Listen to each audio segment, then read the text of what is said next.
বহু বছর আগের কথা। এক গ্রামে তিশা ও রত্না নামের দুই বান্ধবী ছিল। তিশার বাবা ছিল অনেক ধনী, আর রত্নার বাবা ছিল অনেক গরিব। রত্নার বাবা বড় নদীতে মাছ ধরে সেই মাছ বিক্রি করে যেই কয়টা টাকা পেত তা দিয়েই তাদের সংসার চলতো। রত্না মনে করত তিশা তার অনেক ভালো বান্ধবী, তিশা তাকে অনেক ভালোবাসে, কিন্তু তার এই ভাবনা ছিল সম্পূর্ণ ভুল। তিশা তার সাথে বন্ধুত্ব করেছিল তার ভালো রেজাল্টের জন্য, কারণ রত্না পড়ালেখায় অনেক ভালো ছিল। তাই তিশা প্রায়ই তার বাড়ির কাজগুলো রত্নাকে দিয়ে করিয়ে নিত। এইভাবেই তাদের দিন কেটে যাচ্ছিল।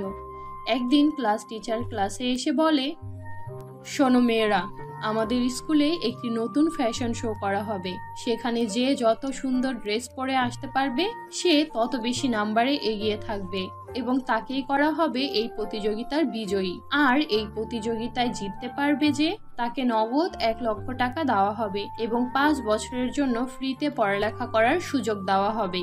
সেই সাথে পরবর্তীতে তার রেজাল্টের উপর ভিত্তি করে তাকে বিভিন্ন চাকরির সুযোগ দেওয়া হবে। কিন্তু মনে রাখতে হবে, এই শোটা হবে একদম সৃজনশীল, মানে নিজ যোগ্যতায় ড্রেস বানাতে হবে। তো তোমরা যারা যারা এই প্রতিযোগিতায় অংশগ্রহণ করতে চাও তারা ছুটির পরে আমার কাছে এসে নাম লিখিয়ে যেও, কেমন?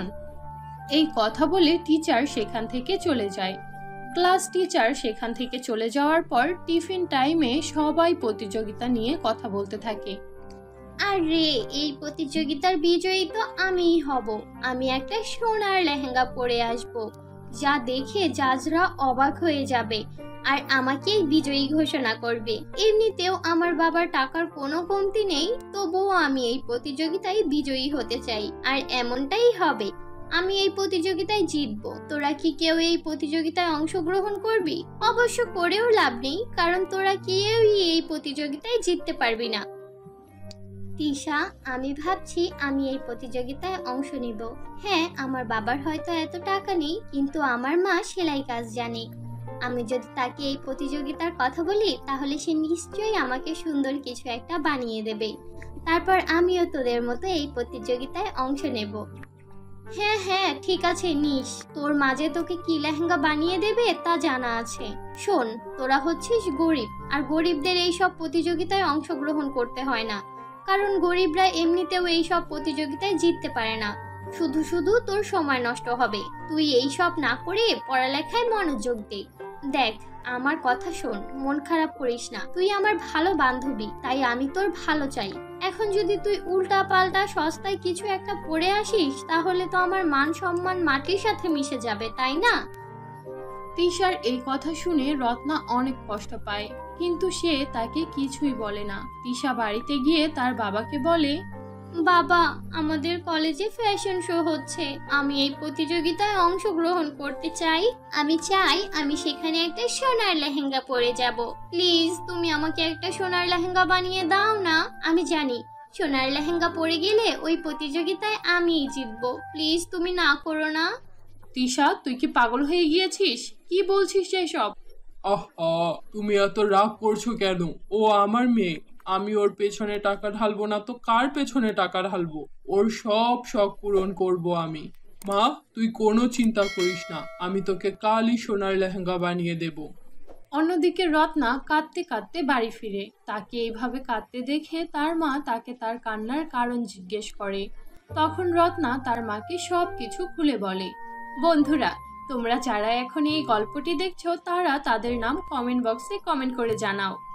হয়েছে হয়েছে, এতটুকের জন্য কান্না করতে হয় নাকি? মা, এই প্রতিযোগিতায় জিততে পারলে নগদ 1,00,000 টাকা দেওয়া হবে। সেই সাথে 5 বছরের জন্য কলেজে ফ্রিতে পড়ালেখা করার সুযোগও দেওয়া হবে। আমি যদি এই প্রতিযোগিতায় জিততে পারতাম তাহলে তোমার আর বাবার কষ্টটা কিছুটা হলেও কমতো। সেই সাথে আমাকে আমার ভবিষ্যৎ নিয়েও এত চিন্তা করতে হতো না। দেখো মা, এই প্রতিযোগিতায় জিততে পারলে এত এত সুযোগ পাবো। নিশ্চয়ই কোনো বিদেশি সংস্থা আমাদের ট্যালেন্ট দেখার জন্য এই প্রতিযোগিতার আয়োজন করেছে, কিন্তু ওরা সবাই দামি দামি লেহেঙ্গা পরে আসবে। ওদের ওই লেহেঙ্গার সাথে আমি কি পরে যাব মা? আমার কাছে তো ভালো একটা জামাও নেই। আরে দামি লেহেঙ্গা পরে আসলেই হলো নাকি? তোদের ম্যাডাম কি বলেছে শুনিসনি? এই প্রতিযোগিতায় নিজের ট্যালেন্ট দেখাতে হবে, সৃজনশীলতা, মানে নিজের ড্রেস নিজেকেই বানিয়ে পরে যেতে হবে। অন্যদিকে তোর বান্ধবীরা তো কেনা পোশাক পরে যাবে, সেগুলোতে কি ওরা কোনো মার্কস পাবে? তুই পাবি, কারণ তুই সব রুলস ফলো করবি। তুই কোনো চিন্তা করিস না মা, আমি বাগানের পাশে যেই বড় বড় ঘাসগুলো আছে ওগুলো দিয়ে তোর জন্য সুন্দর একটা লেহেঙ্গা বানিয়ে দেব। তুইও আমাকে হাতে হাতে সাহায্য করিস, কেমন? তুই যেই সব ডিজাইনের লেহেঙ্গা পরতে চাস সেগুলো খাতায় এঁকে রাখিস, তারপর ওখান থেকে যেই ডিজাইনটা আমার ভালো লাগবে তোকে আমি ওই ডিজাইনেরই একটা লেহেঙ্গা বানিয়ে দেব। এই কথা শুনে রত্না অনেক খুশি হয়ে যায়, আর তার সব হতাশা যেন এক নিমিষেই শেষ হয়ে যায়। রত্না দ্রুত তার মায়ের সাথে বাগানে যায় আর সেখান থেকে বড় বড় ঘাস কেটে আনে। তারপর সারা রাত জেগে লেহেঙ্গা তৈরি করার কাজ চালিয়ে যেতে থাকে। এইভাবেই টানা কয়েকদিন পরিশ্রম করার পর তারা সুন্দর একটা ঘাসের লেহেঙ্গা বানাতে সক্ষম হয়। অন্যদিকে তিশা একটি সোনার লেহেঙ্গা বানিয়ে সেটা পরে প্রতিযোগিতায় অংশগ্রহণ করতে চলে গেল। ক্লাসের অন্যান্য ছাত্রীরা রূপার লেহেঙ্গা, দামি পাথরের লেহেঙ্গা, হীরার লেহেঙ্গা আরও নানান ধরনের দামি লেহেঙ্গা পরে আসলো। তাদের মধ্যে শুধু রত্নাই ঘাসের লেহেঙ্গা পরে আসলো। তাকে এইরকম লেহেঙ্গা পরে আসতে দেখে ক্লাসের অন্যান্য ছাত্রীরা হাসতে থাকলো। দেখ দেখ আমাদের রত্না কি পরে এসেছে। হাসতে হাসতে তো আমার পেটটা ব্যথা হয়ে গেল। ঘাসের লেহেঙ্গা, মনে হচ্ছে জঙ্গল থেকে কোনো জঙ্গলি উঠে এসেছে। এটা কোনো আদিবাসী প্রতিযোগিতা নয়, বা এটা কোনো যেমন খুশি তেমন সাজো প্রতিযোগিতা নয়। এটা একটা ফ্যাশন শো। এখানে কি এইসব ঘাসের লেহেঙ্গা চলে নাকি? জঙ্গলি কোথাকার। এইভাবেই রত্নার বান্ধবীরা হাসাহাসি করতে থাকে। এমনকি রত্নার বেস্ট ফ্রেন্ড তিশাও তাকে নিয়ে প্রচুর হাসাহাসি করছিল এবং তাকে অনেক কথা শোনাচ্ছিল। এইসব দেখে রত্নার খুব খারাপ লাগে। কিছুক্ষণের মধ্যেই প্রতিযোগিতা শুরু হয়ে যায় আর সবাই একে একে স্টেজে ওঠে। সবাই নিজ নিজ পোশাক দেখাতে থাকে। প্রথমে তিশা উঠে তার সোনার লেহেঙ্গা দেখালো, তারপর আসলো রিয়া, তারপর আসলো তানিয়া, আর সবার শেষে স্টেজে আসলো রত্না। তারপর রত্না সবাইকে উদ্দেশ্য করে বলতে থাকলো, আমরা অনেক গরিব, আমার মা আমাকে কোনো দামি ড্রেস কিনে দিতে পারেনি। আমি আর আমার মা ঘাস কেটে এই লেহেঙ্গাটা বানিয়েছি। আমার ভুল ত্রুটি আপনারা ক্ষমা করবেন। কিছুক্ষণ পর বিজয়ী ঘোষণা করার সময় হয়ে যায় আর সেই শোয়ের হোস্ট স্টেজে উঠে বলে, এখনই পুরস্কার ঘোষণা করা হবে, আর তোমাদের মধ্যে যে সবচেয়ে ভালো করেছে সে হচ্ছে রত্না। আমি শুরুতেই বলেছিলাম এটা একটি সৃজনশীল প্রতিযোগিতা, কিন্তু তোমরা আমার কথায় কোনো গুরুত্ব দাওনি। তোমরা তোমাদের মতো করে লেহেঙ্গা বানিয়ে পরে এসেছো, কিন্তু কেউ নিজে লেহেঙ্গা তৈরি করনি, বরং দোকান থেকে নামি দামি ডিজাইনার দিয়ে লেহেঙ্গা বানিয়েছো।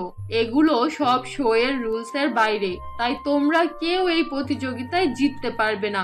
এই প্রতিযোগিতার বিজয়ী রত্না। রত্নার হাতে ট্রফি তুলে দেওয়া হয়, সেই সাথে তাকে 1 লক্ষ টাকাও দেওয়া হয়। সেই টাকা দিয়ে রত্নার বাবা নতুন একটা বিজনেস শুরু করে আর রত্না মনোযোগ দিয়ে পড়ালেখা করতে থাকে। অপরদিকে তিশা তার ভুল বুঝতে পারে আর নিজেকে শুধরে নেয়। সে তার সোনার লেহেঙ্গা বিক্রি করে অসহায় মানুষের সাহায্য করতে থাকে।